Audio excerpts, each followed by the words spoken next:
마태복음 16장 13절부터 20절까지가 되겠습니다. 신약성경 27면에 마태복음 16장 13절에서 20절까지 우리 교독하시고 20절은 함께 읽도록 하겠습니다. 예수께서 빌립보 가이사랴 지방에 이르러 제자들에게 물러 이르시되 사람들이 인자를 누구라 하느냐.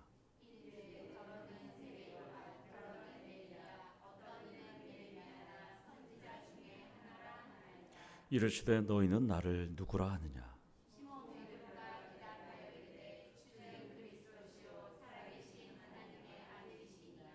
예수께서 대답하여 이르시되 바요나 시몬아 내가 복이 있도다.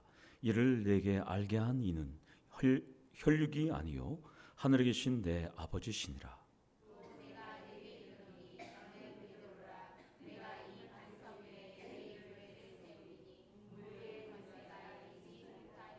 내가 천국 열쇠를 내게 주리니 내가 땅에서 무엇이든지 매면 하늘에서도 매일 것이요 내가 땅에서 무엇이든지 풀면 하늘에서도 풀리리라 하시고 이에 제자들에게 경고하사 자기가 그리스도인 것을 아무에게도 이르지 말라 하시니라. 아멘. 예, 우리 옆에 계시면 인사하겠습니다. 잘 오셨습니다.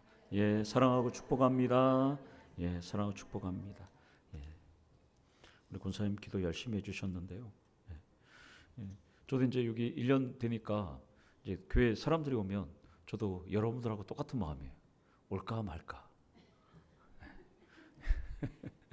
여러분의 마음을 이해가 돼요. 오늘도 두 분이 왔다 가셨어요. 나이가 좀 있으신 분인데 교회 이름이 바뀌었네요 하고 막 교회를 막 왔다 갔다 하셔서 그냥 우리 성도인 줄 알았어요. 주일날 오겠다 그러는데 교회 한번 예전에도 왔었다 그러더라고요. 한번. 근데 교회 이름이 바뀌었다고 뭐 제자들 교회도 얘기하고 뭐 그래서 이런저런 얘기를 했는데 예, 주일날 꼭 오십시오. 모습은 어디 권사님 정도 느낌 한 분은 하고 이렇게 왔는데요. 그래서 열심히 친절하게 알려는 드렸는데 주일날 또 오실지는 또 봐야 되겠죠. 갈릴리 호수에서 가르치시던 예수님은 제자들을 데리고 갑자기 가이사랴 빌립보로 가는 거예요. 빌립보 가이사랴, 빌립보 가이사랴, 가이사랴 빌립보인데 이쪽은 갈릴리 호수에서 북쪽으로 50km 떨어져 있습니다. 그러니까 걸어가면 도보로 14시간 걸립니다. 예수님께서 가자 하고 제자들 데리고 지금 도보 여행을 갑니다. 이곳은 성지순례 코스 중에 하나입니다. 이곳에 가면 여러분 설악산에 가보셨을 텐데 울산바위 있잖아요. 울산바위 같은 큰 암석바위가 목포 유달산 같은 그런 암석바위가 반석으로 쫙 되어 있고 거기 가운데에 판신전이라고 신전이 있습니다. 판신은 헬라의 그리스의 신인데 자연과 목축을 관장하는 신입니다. 예수님께서 갑자기 이 큰 반석이 있고 판신전이 있는 곳으로 제자들을 데리고 갑니다. 그러면서 그 도착하자마자 제자들한테 이렇게 질문해요. 사람들이 인자를 누구로 하느냐? 즉 나를 누구로 하느냐? 이렇게 물어보시는 거죠. 지금 이 정도 시간은 언제 되냐면 지금 6월절을 세 번째를 거의 지나가기 때문에 벌써 제자들하고 예수님과 2년, 3년 가까이 동고동락할 때거든요.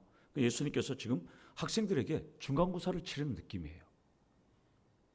그동안 예수님과 동고동락하면서 치유도 받고 기적도 받고 많은 가르침을 받았던 만큼 예수님에 대해서 사람들이 어떻게 생각하는지 먼저 물어보셔요. 그러니까 제자들이 이렇게 말합니다.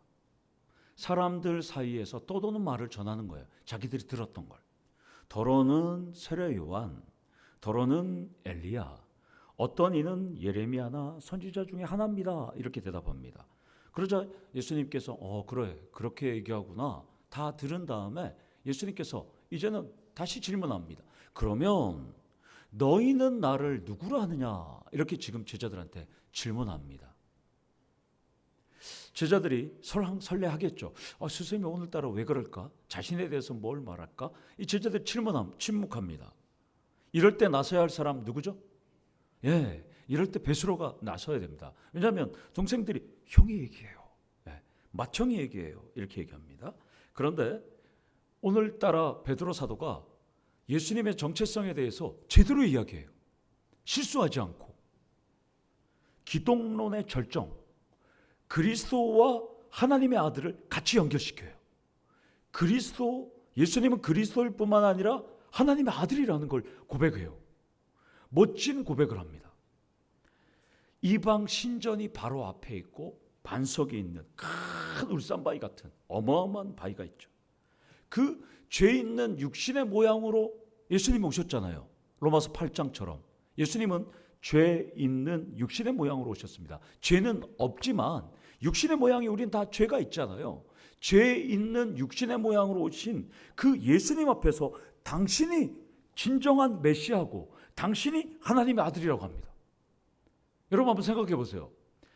예수님이 지금 부활도 하지 않았어요.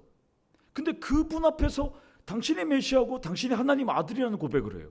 우리는 숱하게 성경을 읽으면서 정말 이걸 너무 쉽게 생각하잖아요. 요즘 제가 마태복음과 마가복음과 누가복음을 지금 읽고 있는데 마가복음을 읽으면서 제가 50년 동안 한 번도 깨닫지 못한 것을 제가 깨달았어요. 어디 책에도 없는 거. 알려드려야 되나 말아야 되나? 알려드릴까요? 오늘 이 춥게 오셨는데. 네. 여러분들 복음서를 읽을 때 복음서에 예수님께서 하시는 행동들에게다가 치료하시면 치료 하나님, 말씀하시면 말씀의 하나님, 기적을 일으키면 기적의 하나님, 무리를 걸으면 무리의 하나님. 제가 마가복음에 그거를 16절까지 어저께 밤에 적는데 얼마나 은혜가 막 되는지, 우리 하나님이 어떤 하나님인지 복음서에 막 나오는 거예요. 무리를 걷는 하나님, 대답을 하시는 하나님, 침묵하시는 하나님. 와, 내가 왜 성경을 읽으면서 이걸 하나도 못 봤을까? 그걸 보면서 쭉 정리하면서 기도를 하니까 기도가 막 되는 거예요. 우리 하나님이 어떤 분인지를 알게 되니까. 그래서 성경을 1장부터 16장까지 그냥 막 읽었어요. 읽다가 다시 돌아가서 처음부터 다시 적으면서, 저는 성경이 메모를 할 수 있게 되어 있는 이 열린 노트거든요. 그래서 거기다가 쫙 적었어요. 제가 나중에 또 여러분들하고 한번 그것을 나누는 시간들이 있고, 여러분들도 조사한 것과 제가 한 것과 한번 대비를 하면서 이 하나님은 어떤 하나님인지 나누는 그 은혜가 되거든요. 제가 어저께 너무 은혜를 많이 받았어요. 아, 그렇구나. 우리 하나님이 이런 하나님이구나. 쭉 적어봤어요, 여러분들. 근데 제가 이런 설교는 못 들어봤거든요. 이렇게 적어갖고 뭐 이렇게 하는 걸. 그래서 제가 이거 참 좋은 거구나. 그래서 저한테 저작권이 있습니다. 여러분들이 얘기해도 저한테 저작권이 있는 거예요. 어디 가서 다른 교회 사람들한테 얘기해도. 그런데 이 예수님에 대해서 정확하게 이야기하니까 예수님이 너 시험 통과? 그래, 내가 지금까지 잘 가르쳤다. 이렇게 얘기합니다. 그러자 예수님께서는 복을 선언합니다. 17절에서 19절. 바요나 시몬. 바는 아람어로 아들, 이런 뜻이에요. 요나는 요한네스, 요한으로 추정이 되죠. 그러니까 요한의 아들 시몬아, 이렇게 부릅니다. 그리고 예수님께서 이것을 알게 된 것은 탁월해서가 아니라 하나님이 알도록 하셨다, 이럽니다. 그러면서 예수님이 뭐라고 부릅니까? 너는 베드로라. 이것이 이제 반석을 헬라어로 페트로스, 베드로예요. 베드로. 반석이란 뜻이에요. 물론 이 반석은, 이 베드로란 이름은 마태복음 4장 18절부터 지금까지 6번 등장하긴 해요. 그리고 페트로스, 이 헬라어 페트로스가 아람어로 되면 게바예요. 게바. 그러니까 베드로의 이름이 뭐 많다고 하는 게 아니라 베드로의 이름이 페트로스, 게바 동의어인 거예요. 하나는 헬라어고 하나는 아람어예요. 그래서 베드로가 되는 것이죠. 예수님은 반석으로 둘러싸인 이곳에서 이 반석과 같아, 이렇게 얘기하는 거예요. 현장에 가봐야 아는 거예요. 여러분들을 제가 모시고 울산바에 가서 여러분들의 신앙이 이 반석과 같습니다 하면 여러분들 그때 몸으로 착 와닿듯이 지금 베드로에게 이렇게 딱 얘기하는 거예요. 베드로는 입이 쫙 귀에 걸렸을 거예요. 그 얘기만 합니까? 베드로 위에 교회가 세워진다, 이렇게 얘기합니다. 이 고백을 과연 여러분 어떻게 이해하실까요?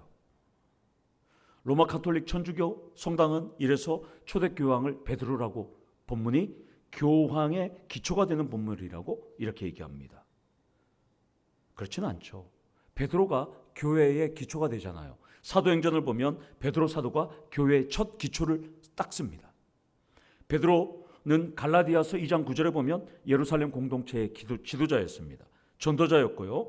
에베소서 2장 20절에 보면 우리는 사도들과 선지자들의 터 위에 세우심을 입은 자다. 너희는, 그러니까 우리는 사도들과 선지자들 터 위에 세우심을 입은 자다라고 사도 바울이 고백하는 걸 보면 베드로가 교회의 기초를 닦았고 그 위에 우리가 있기 때문에 예수님의 이 말씀은 바로 적중되는 것이죠. 실현되었던 것이죠. 그리고 세계의 수도인 로마에서 베드로는 지도자였고 그곳에서 순교했고 모든 교회는 베드로에서부터 출발하니까 예수님의 약속이 성취된 것은 맞습니다.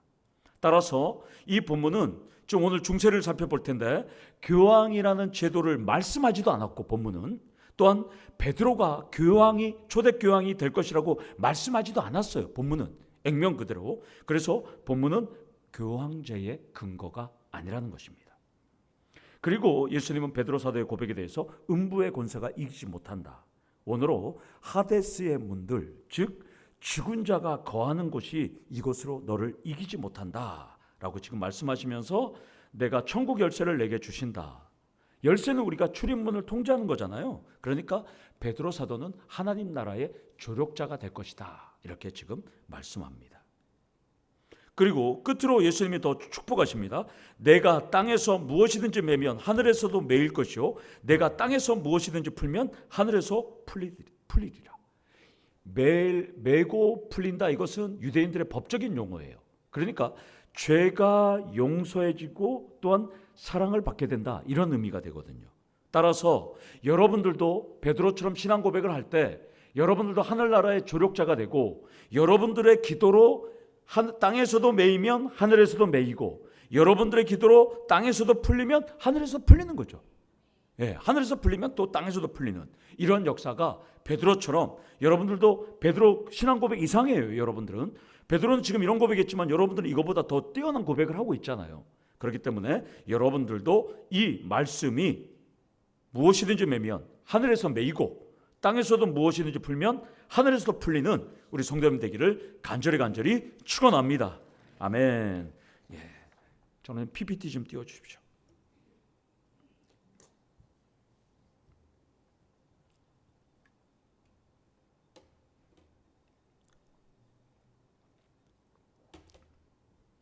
이 중세를 지금 다루는데 언제 현대가 올지 참 모르겠어요. 지금 중세에서 빨리 넘어가서 제가 평신도가 아니라 우리 직분자 책을 지난해 벌써 10월 달인가 9월 달에 사놨는데 5주 과정 그걸 하려다가 제가 지금 교회에서부터 출발해서 교리가 지금 계속 들어가 있잖아요. 그래서 여러분들한테 교회사를 하면서 교리까지 지금 계속 살펴보고 있는 겁니다. 빨리 끝나갖고 제가 또 그걸 해야 되는데 중세 교회사는 총 5가지로 보려고 그래요. 그레고리 1세가 이 교황의 출발점입니다. 중세라면 흔히 476년에 서로마 제국이 멸망했어요. 동로마 제국은 여러분들이 튀르키에 갔으니까 거기가 비잔틴 제국이 동로마 제국이 되겠습니다. 590년 그레고리 1세가 교황으로 즉위해서 15세기 1517년 종교개혁까지의 900여 년의 역사가 중세 교회사입니다.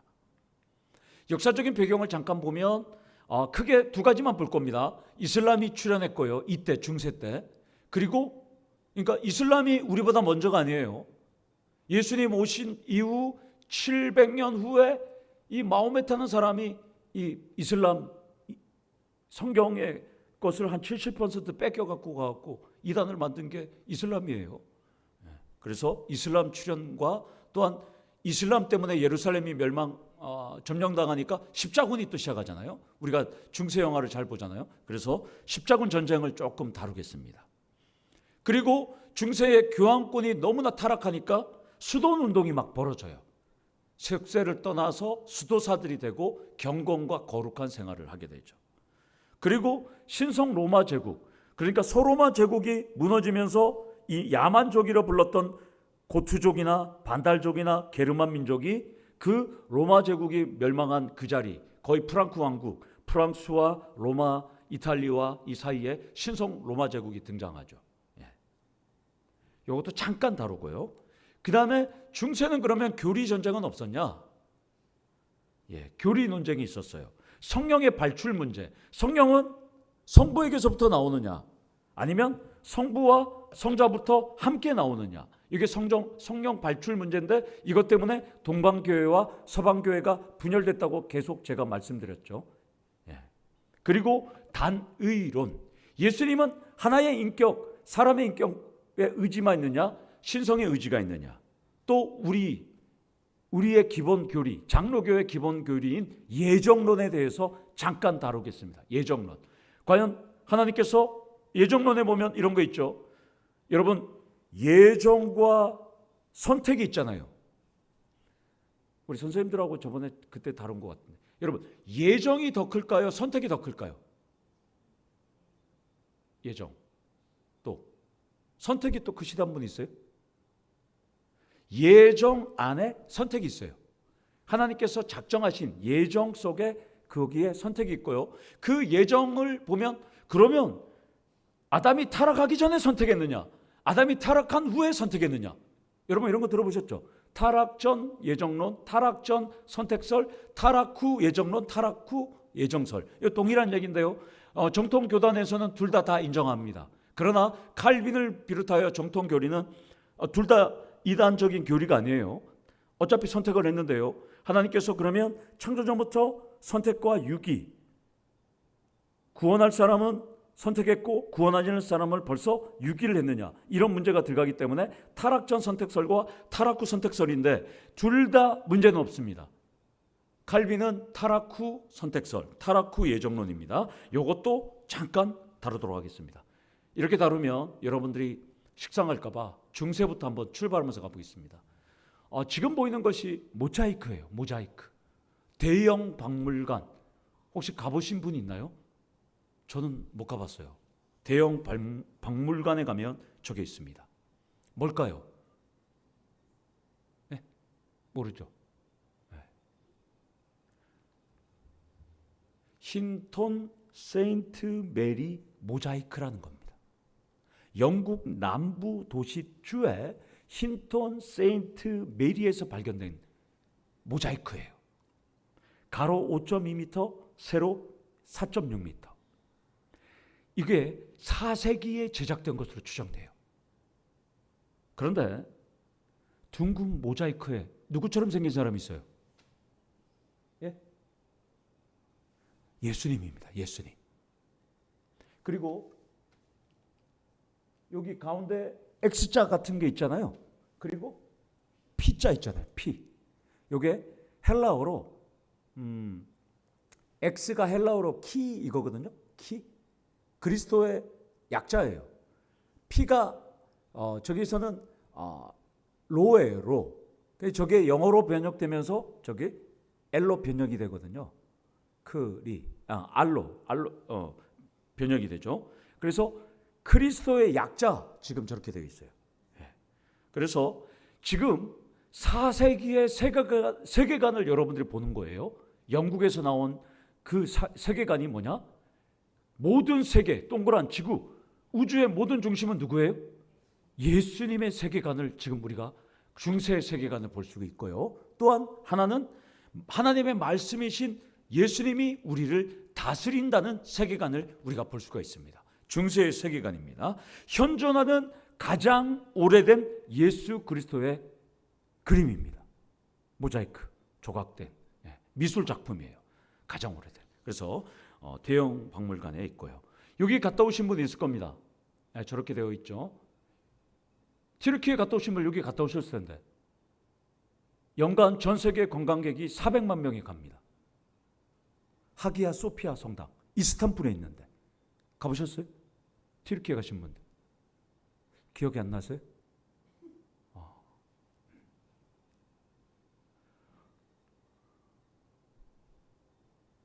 네, 이스탄불에 있습니다. 요거는 성당으로 만들었거든요. 유스티아누스 황제가 AD 537년에 완공됐어요. 이걸 완공 딱 하고 이 사람 황제가 이렇게 말했습니다. 솔로몬이여, 내가 그대를 이겨한도라. 얼마나 화려하게 졌는지 딱 얘기했습니다. 건물 전체 길이 100m. 축구장이 축구장. 엄청나게 큰 거죠. 축구장 길이가 110m잖아요. 지금 그러면 우리 저기 포항 스틸러스 그 축구장 생각하면 돼요. 그만한 그 성당이 있다고 생각해보세요. 내부 넓이 7,570제곱미터, 2,300평. 어마어마하게 한 큰 성당입니다. 건물 전체에 107개 기둥이 있는데요. 가운데는 아치 형태로 되어 있어서요. 하늘에 떠 있는 느낌이 든답니다. 이게 황금 모자이크도 되어 있고요. 문제는 1453년도에 이슬람한테 저기 점령당해서 뭐가 됐을까요? 모스크 사원이 됐습니다. 이슬람 사원이 됐어요. 저게 478년 동안 이슬람 사원으로 중세를 살아갔습니다. 그리고 1935년부터 2020년 5년 전까지는 터키의 박물관으로 쓰다가요. 2020년부터 또 모스크 사원으로 쓰고 있어요. 하나님께 드려졌던 건물이 지금 이슬람 사원으로 쓰고 있어요. 마음이 아픕니다. 여기가 참 재밌는 게 뭐냐면 요 콘스탄티노플, 즉 동방교회의 본산이 여기예요. 그리고 서방교회의 본산은 로마인데요. 두 개 서로 싸워갖고 서로가 막 싸울 때 서방교회, 로마에 있는 교황이 너네들 교회를 우리가 파문한다 하고 서류를 추기경들이 가져갔고 저기 제단 위에다가 싹 놓고 너희들이 파문한다 해놓고 서류만 놓고 도망간 데가 저기예요. 그래서 중세의 모든 역사가 또 저기에 담겨져 있습니다. 그러니까 동방교회도 서방교회도 우리도 파문한다 그랬던 곳이 저기입니다. 자, 이건 여러분들 너무나 잘 아는 레오나르도 다빈치입니다. 유명한 과학 저술 책인데요. 총 72페이지로 되어 있습니다. 레오나르도 다빈치가 과학 저술을 하면서 만든 모든 책 내용에 집성한 책인데, 자, 오늘 이것을 72페이지가 됐는데요. 여러분들 이 책을 오늘 옥션이라고 생각하고 얼마면 사겠습니까? 우리 박신희 권사님 이거 얼마면 살까요? 가격, 경매 부르세요. 얼마에 사겠습니까? 이거 책 1,000만 원. 우리 정 사모님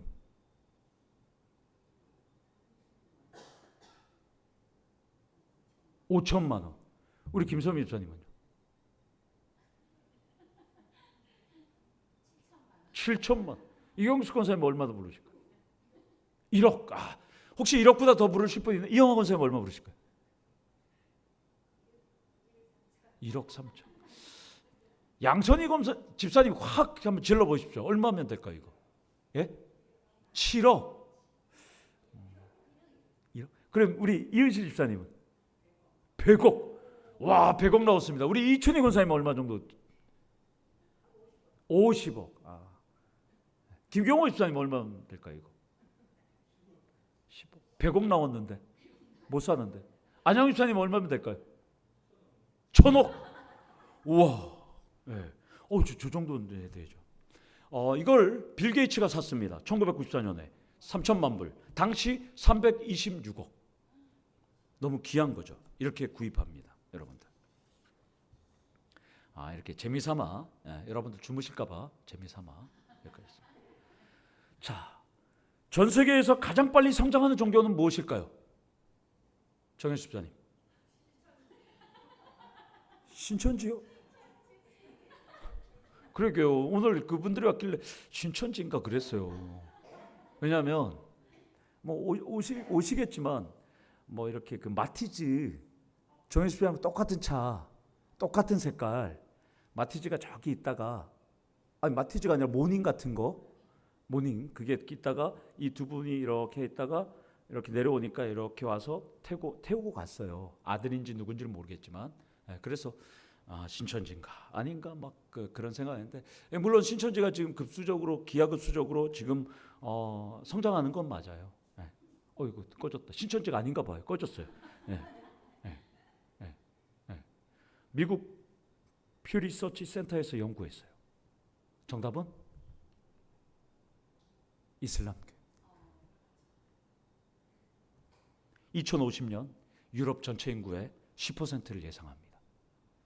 이거는 어마어마한 수치예요. 지금 뭐 영국, 프랑스도 거의 이슬람에게 거의 다 장악됐잖아요.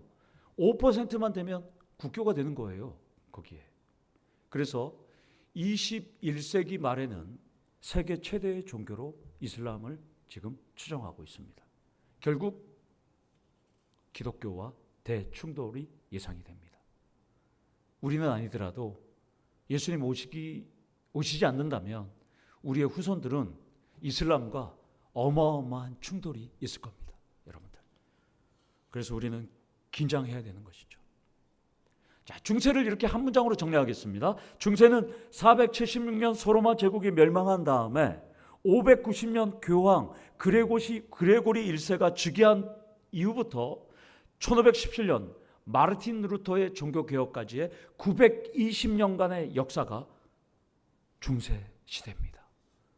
1000년이죠. 그래서 중세를 1000년이라고 합니다. 그런데 중세를 이렇게 표현합니다. 프란체스코 페르라르카라는 이 편지에 보면 쓰레기인 우리의 추악한 시대라고 표현하기도 합니다. 이건 타락의 시대였기 때문에 그럽니다. 그러나 타락도 있었지만 또 좋았던 점도 있어요. 그래서 빨리빨리 넘어가니까 좋습니다. 중세 사회의 특징을 우리가 조금 보면 니케아 회의 시대는 우리가 초대교회 시대였잖아요. 잠깐 비교하면 이렇게 좀 차이가 있어요. 신학이 조성이 되고 있었고요. 기독교가 로마의 국교로 조성이 됐고, 동서 로마 제국이 분리가 됐고요. 국왕권이 점점 약화됐어요. 교황권이 강화가 되기 시작했고요. 수도원이 생기기 시작했어요. 교회 부패 때문에. 그러자 중세에 하나님께서 역사하기 시작합니다. 타락하니까 이민족이라고 불렸던 게르만족들이 대이동을 하기 시작합니다. 그래서 순교를 하면서 성자가 증가하게 됩니다. 그리고 종교가 붕어하고 또한 수도원 중심으로 또 살아가기 시작합니다.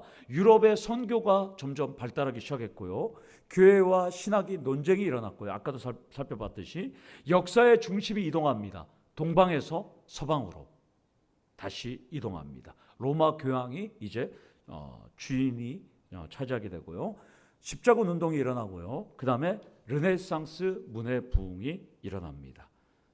그래서 특징을 한번 더 살펴보겠습니다. 중세 시대를 보면 교황과 교황권이 강화됩니다. 여러분들 빨리빨리 달려서 어떻게 좀 빨리 끝내보겠습니다. 동서방 교회가 분리가 됩니다. 1054년 필리오케 분쟁이에요. 서방 교회의 문화는 라틴 문화예요. 그래서 라틴어를 써요. 그런데 동방은 그리스 문화예요. 헬라어를 써요. 그러니까 사용되는 언어가 다르면 충돌이 일어나요. 문화가 달라요. 그래서 성찬식에 차이가 또 있어요. 동방교회는 유교병을 성찬식에 빵으로 쓸 수가 있어요. 그런데 서방교회는 무교병을 써요. 서로 싸우는 거예요, 지금.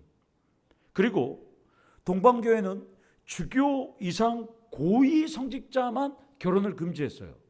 그러나 서방교회, 로마교회는 부재 이상, 사제에서 부재 이상은 성직자는 결혼을 또 금지했어요. 동방교회는 아동은 성찬에 참여할 수가 있었어요.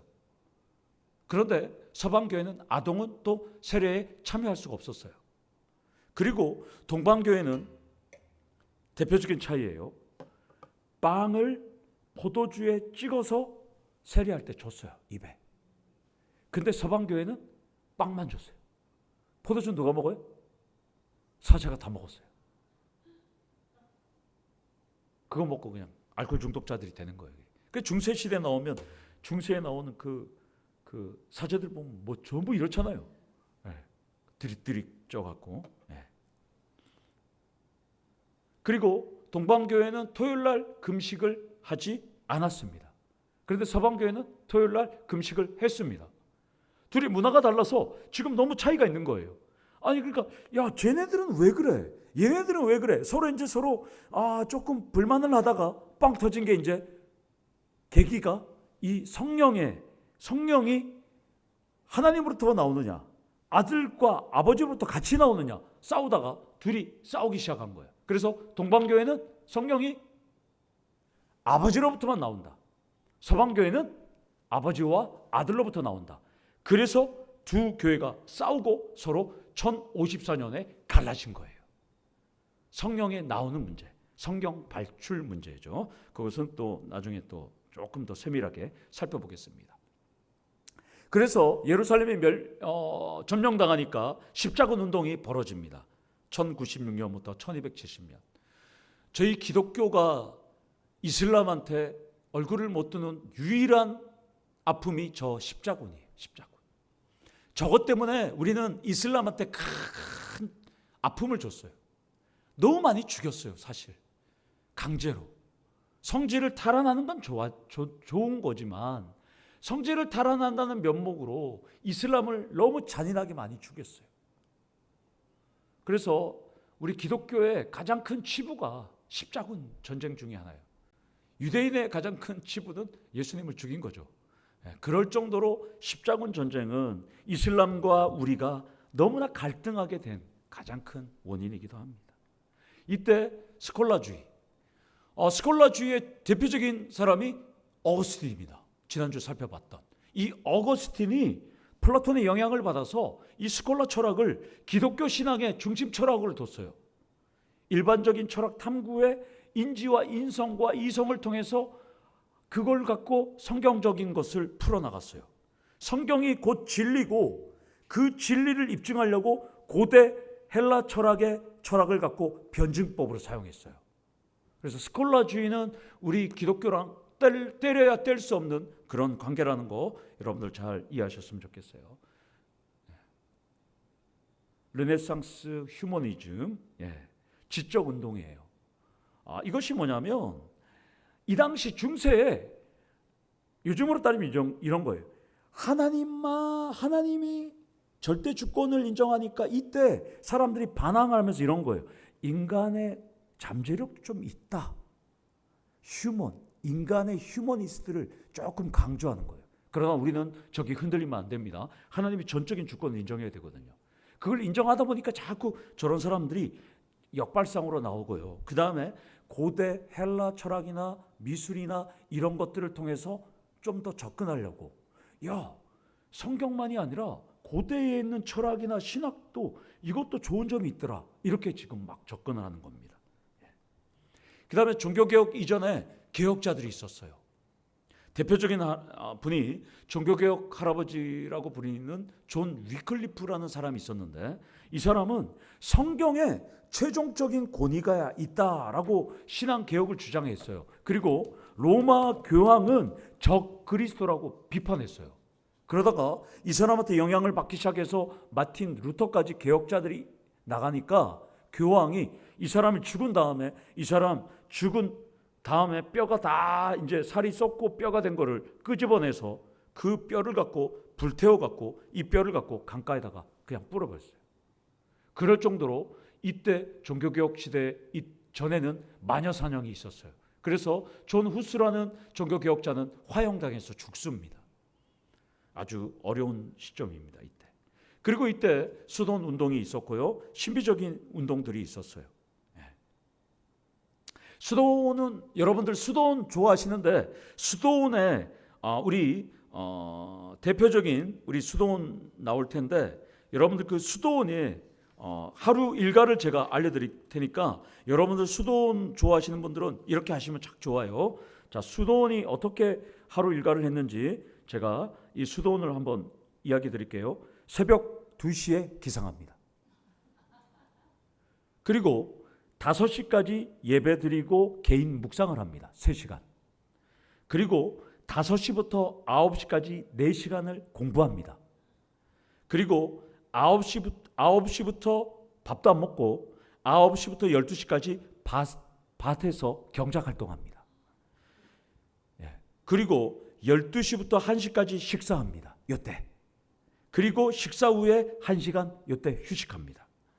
그리고 2시부터 오후 일과 또 밭에 가서 일합니다. 그리고 식사한 다음에 6시 30분에 취침합니다. 수도원 가고 싶은 분들이 있으세요? 이렇게 살아갔어요. 수도원에서. 신비주의 운동은 이거예요. 세상이 너무 썩으니까 자제하자. 사랑으로 그리스도 형상으로 변화되자. 또 우리 관상기도나 정적, 무의 경지. 그래서 하나님과 우리가 무의 합의를 거치면 인간은 완전한 자유에 도달할 수 있다라고 주장하는 거예요. 말이 안 되죠. 우리는 불완전한 존재인데 우리가 어떻게 묵상을 통해서 관상을 통해서 어떻게 하나님의 그 완전한 자유에 도달할 수 있겠어요? 그렇지는 못한다는 것이죠. 예. 자, 요것만 하나만 더 살펴보고 마치도록 하겠습니다. 그레고리만 잠깐 보겠습니다. 그레고리 1세 로마 교황, 첫 교황이죠. 이분. 예. 교황 제도를 이분이 확립을 했어요. 로마의 부잣집의 아들로 태어났습니다. 어머니와 고모가 성자로 칭호를 받았어요. 뼈대에 있는 가문입니다. 신앙에 정결이 있는 가문이었어요. 그러니까 아버지가 죽자 자신의 모든 재산을 안드류 수도원에 다 기증했어요. 이 사람은. 그리고 그때부터 수도사 생활을 시작했습니다. 그리고 승승장구하는데요. 교황의 당시 있던 이 사람이 교황제를 확립했고 그 전부터 있었던 교황의 특사로 활동하고요. 나중에 교황의 비서까지 됩니다. 그런데 너무나 똑똑하니까 너무나 영성이 있으니까 교황을 맡으라고 했는데 교황 맡기 싫어서 도망갑니다. 되게 소심한 사람이었어요.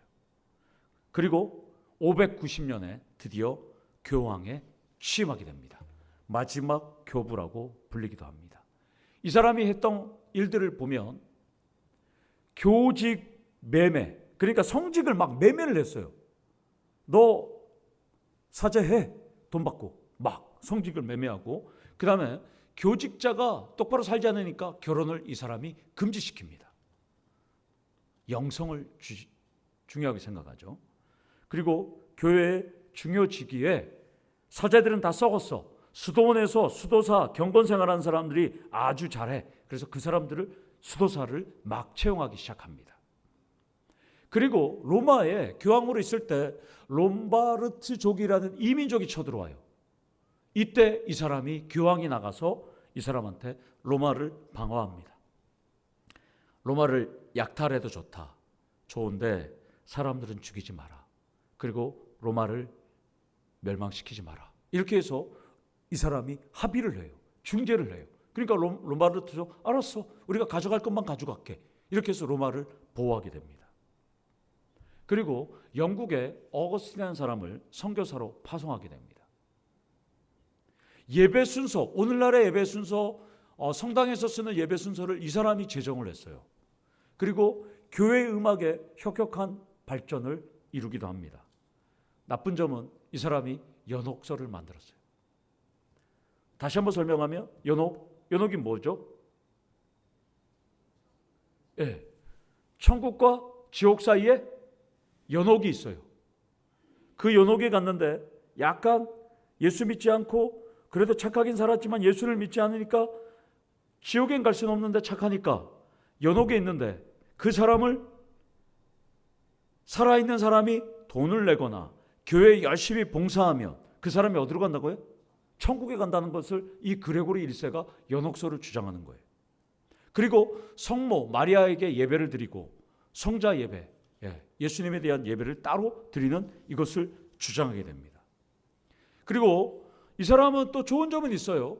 삼위일체론과 기독론, 전통적인 기독론에 대해서 견해를 다 수용해요. 그러나 이 사람이 잘못된 점은 연옥설, 기적, 천사, 악마에 관심이 많아요. 여러분들이 인터넷에 네이버에 이렇게 쳐서 천사의 계급하면 천사의 계급에 대해서 어마어마하게 이름이 많고 쭉 대천사 이렇게 쭉 있어요. 이거 다 그 가톨릭에서 나온 거거든요. 이런 것들을 그레고리 1세가 아주 관심이 참 많았습니다. 그 다음에 아까도 얘기했듯이 죄도 작은 죄가 있고 큰 죄가 있다는 거예요.